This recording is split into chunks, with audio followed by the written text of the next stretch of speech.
Hey, Maria. So we at the last chapter of the book Against Nature. And for Thursday, we just gonna start with a new book. So let's listen carefully to see how it ended. Chapter 37. Stevie was holding the gun. He kept it. He kept it. Is that what we call it? Okay. He kept it raised with both hands, shaking steps away from us. We made eye contact. The lugger lowered and dropped from his grip, and he burst into tears. I scrambled to my feet, stepped over all of his lifeless mass, and wrapped him in my arms. It's okay, it's okay, it's okay, I kept saying over and over. Yuli stared next to us, white blood splattered from her face. She pushed herself to her feet and went to her son, dead on the floor, shot through the temple, back in his mother's life for the first and last time. I watched as she stared down at him. Her body was very still, all emotions contained in a shell of shock. We heard sirens approaching. Yuli knelt before him and pulled a blanket from the turnover chair. She covered his torso and face with it. She sat back on her heels and shut her eyes. I'm sorry, Oliver, she was so very sorry. He killed your husband, I said behind her. And I killed him many years before that, she said without turning. I chose myself over my son. Stevie looked at me confused. I hugged him tighter. The little hero had saved us all. I didn't want to complicate all the psychic damage it caused them. Moments later, the room filled with cops and shouts and deja vu. I was practiced at such aftermath and I tried to be as helpful as possible. Questions were answered, statements were taken, a body was wrapped and wheeled away. I could have directed the scene myself. The senior detectives on site had less experience than I did with such madness. This time there were few arterial injuries among the survivors, nothing requiring hospitalization, just a few lost teeth and rattled heads. Psychiatric treatment will come later. Inside the fifth precinct, Yuli recanted her story about going home after closing the bar the night Crowley was killed. She established that she was indeed with me inside Cass' apartment, come dungeon at the time. I couldn't have killed him. She said that her son and his former boss were headed to my apartment when Oliver struck the doctor in the park. She confirmed that he killed her husband, Carl Kruger, in presence. She said she tried to stop him, but he had scared her for her own life. Cass and I were expendable ways for her to save herself. It was the culmination of the decade of betrayal, beginning with pills and needles of steroids shot into the muscles of young German girls. It continued with an abandonment of boys and more with doctors, a couple desperate for freedom. The perpetuous of sins never slowed. It only collects more momentum as it builds towards another reckoning. Those naive souls who believe in the inheritance goodness of man had always confused me. How much more evidence could they need before accepting the obvious truth? That this race is born doomed. The righteous choice is seldom the first choice. It is a minority decision that must be celebrated for its reality. Dishonesty and self-interest are our neutral settings. How could anyone with open eyes disagree with that observation? But sometimes there are kids like Stevie Cohen whose fearlessness shines through at the exact right moment and help rescue us all. It was genetic. It wasn't genetic. I couldn't give his mother credit for instilling that bravery, and certainly not his apathy father. Maybe it was something that existed in everyone, but was seldom pushed to the surface. Whatever it was, it could never be predicted. Better just to be thankful when it appeared. My former partner, Cassandra Kimmel, was another question. She seemed to be one of the infinite selfish souls who act on dark impulse and then try to save herself out of the fact. She must have pushed Victor one day after all. First thought, best thought, ignore the noise that comes later. For now, she would stay inside Rikers. She would be clear in the murder of Carl Kruger, but one murder wasn't enough for life parole without parole. And plenty of folks have been known to rap on that hopeless island for years before a trial and any justice is declared.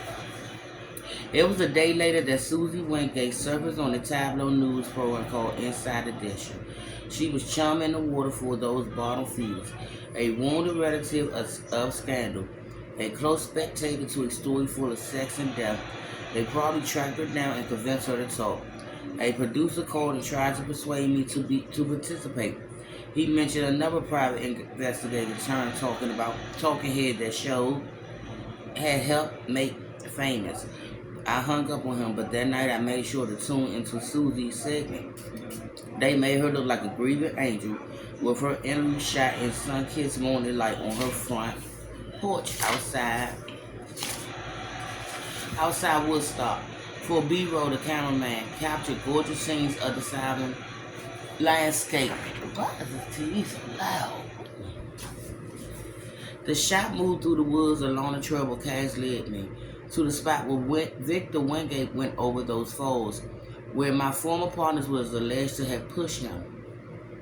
They found footage from our previous case of both of us being led into the back of cops' cars and ambulance. We were a damaged pair of moral-free New Yorkers, the sort of heartland could shake their heads at and mutter about.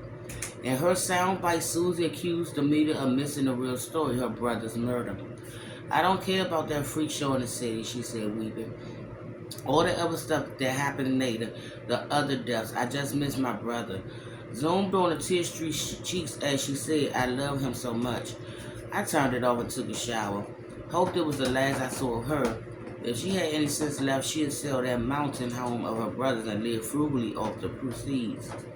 Like my apartment, it would need to be cleansed of its demons. Stop! The next morning, I woke to a message from Dr. Leah Miller, Detective Leah Miller, informing me that she'd be at my place at 10 a.m. I checked my phone. It was a little after 8. Enough time to wake with sufficient refreshments. I text back, okay. Didn't bother to ask why. After I dressed, I sat around opening bottles and reading the bad news of the day. Another mass shooting, another powerful big pig accused of serial sexual assault, harassment. Another natural desire to decimate an island nation. She knocked a few minutes after 10. With a well-rested smile, she said, come on, we're going for a drive. Her car was parked in front of her hydrant with the back door opening. Where are we going? A few hours north. You eating? Did 3 becks in a coffee count? I glanced over her shoulders at an overnight bag in the back seat. Do I need a pack? Up to you, she said. I'm going to stay the night, get some fresh air. When we're done, you're welcome to take the bus back. The department will pay the fare. Where are we going, I asked. Catskill, she said. It should be about 2.5 hours. Why? Someone wants to talk to you. Who? Victor Wingate's sister, Susie. Let's go. I explained more in the car. I said we'd be there by 1. So much for never seeing her face again. I grabbed my phone, wallet, keys, and took a book. Maybe I finally have a chance to finish it on the ride back. No way I was spending the night outside the city. We made it up there and over the George Washington Bridge without too much traffic to talk. I waited for Leah to chill more, didn't push it. On the powder side, she glanced over and said, so, aren't you curious what Susie wants? Not really, I sure. I saw her on Inside Edition last night. They made her look half sane. Inside what? The show that Tadlo that what his name used to post. Anyway, yeah, she was on it. They asked to interview me too. I declined. What did she say on the show? How heartbroken she is, how guilty Cass is. What you expect? Leah was silent for a moment. When did this air? She said, last night at 11. Why? Let's finish up. When did a producer call you for the comment? I don't know. Sometimes yesterday afternoon. What does it matter? So they must have filmed her early in that day. You want to tell me why I should care? I asked. Because there's been a development. It appears Susie discovered something that may clear your partner, which is, I'm not totally sure. I just spoke to a local sheriff up there this morning. Wingate Duff is their jurisdiction, but since your partner is being held in Rikers, it had to go through us. What did his sister find? A letter, she said, and she asked to speak with you specifically that I would know. What about Dr. Lips? I said. How has he been arrested in Miami yet? Liz shook her head. Appears he left the country. A flight to Moscow was booked on his credit card. There was a notice out for him, but Russia isn't exactly helpful in returning suspects to America. I'm sure they'll welcome a proven doping doctor. He probably already has a job. The rest of the ride passed in almost total silence. Neither of us reached for the radio. The window stayed up, the AC hummed. I stared out the window at the rolling green landscape. Daughter Cass escaped to these parts after our last case. It had soothed her then until it didn't. Leah got off the throughway at exit 19 and turned on her GPS. The female voice guided us from there down, winding two-lane country roads towards Woodstock until we found Wild Rose Road. She turned it slow to search for the numbers on the mailbox. Found that we crumbled over a gravel drive at 10 minutes before 1. A state police car was parked in front of the sagging farmhouse, a country powder in advanced disrepair. Susie Wingate sat on the rock on her front porch, clutching a mug with two hands. It was a warm spring day, but her shoulders were wrapped in a woolen blanket. Her face was slack, her eyes looked turned in on themselves. Two officers leaned against their squad cars. They straightened up at our approach. Leah parked behind them and we stepped out into the sun. "Afternoon," said one. The other tipped his head and said, "Detective Miller, thank you for coming." Then to me, "And you must be Mr. Darley." If Susie noticed our arrival, it didn't register. Drugged, I presume. Heavy meds for a heavy time. In her lap, I noticed a torn envelope. We stepped closer. The cops waited awkwardly for someone else to begin. Without turning, Susie said, "I hate the mail. I hardly ever checked it. Nothing ever comes but junk." The older of the two officers cleared his throat. "Miss Wingate received a letter from her brother," he said. "It seems to have been sent on the day he died. But it wasn't discovered until yesterday afternoon," added his partner. "I almost threw it out," said Susie. Then I recognized his handwriting. It was like seeing a ghost in the night. She turned and looked at us for the first time. "There are ghosts here, you know, lots."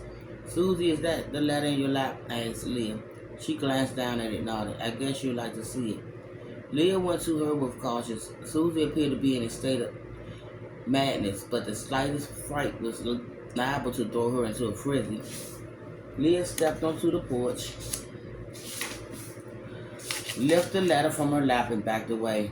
The air felt suspended, breezeless. The bark of a far-off dog came through the woods. She came back to me and slid a piece of paper from the torn envelope. It was written in blue ink on the plain piece of printer paper. Over her shoulders I read, "Dear Susie, please forgive me. You and we always struggle with the craziness upstairs, haven't we?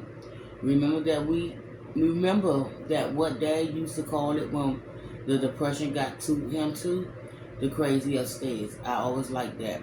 I take this final plunge because there is no other way. The woman I thought I loved betrayed me. The book that was consuming me now seems destined to bankrupt us, or worse. If I continue, I'll be sued for millions. I've been threatened. They threaten to hurt everyone close to me. The thought of anyone harming you for something I pursue is too much to bear. Sell my house. It was appraised for almost $1 million. You can live on that for a good long time. I love you, sis. Goodbye, Victor." Leah looked up at me when we finished. Her eyes were moist. "Cass didn't kill him," I said. "It was suicide after all." "Appeared so." Leah refolded the letter, placed it back in the envelope, and returned it to Susie's lap. "I'm so sorry for your loss," she whispered. "Your brother sounds like a good man." Susie looked past her to me. "I could have burned it, you know. I could have let your friend rock. She helped kill Victor, even if she didn't push him." "Thank you," I said, "for showing us and for reporting it." "Miss Wingate," said the oldest cop, "as discussed, we made copies of your brother's note, and we may need you for further questioning. You done a good job. Good thing, ma'am. You're helping to free an innocent woman." Hearing those words, a fire seemed to light in Susie's drugged eye. "That whore is not innocent," she said. "Now I want all of you off my property." When none of us moved, she stood and screamed, "Now, get the fuck out of here, all of you." We did as we were told. The cops waited for us to pull out first, then follow us back down the gravel drive. Leah and I didn't speak until we reached the town center of Woodstock. "The bus leaves every hour here from here," she said, "unless you'd like to stay for a bit." "No thanks," I said. "I'm going back to the city to see my partner." And that was it, y'all. And I'll be back with a new book. I hope y'all enjoyed Against Nature, because we read that together. And the next book that I read Well, we'll be reading that together too. Buy my reactors.